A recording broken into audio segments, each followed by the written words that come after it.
everyone, welcome back to a new video of How Logical. Today in this video, I'm going to show you how you can log into your Amazon Chimes account without using your phone number. Keep watching the video till the end.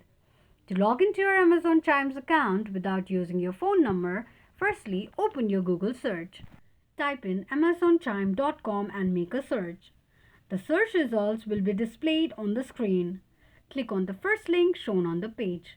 The official page of Amazon Chime account will appear on the screen.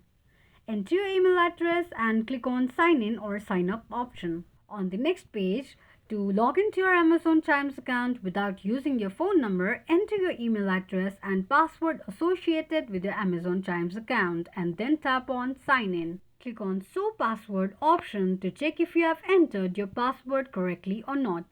If you want your ID to be remembered next time you log in, click on Keep Me Signed In.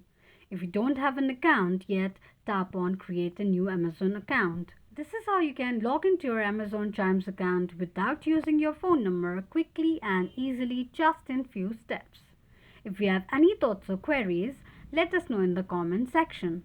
Don't forget to subscribe to our channel. Also press the notification bell icon so that YouTube will notify you whenever we post a new video. Thank you so much for watching.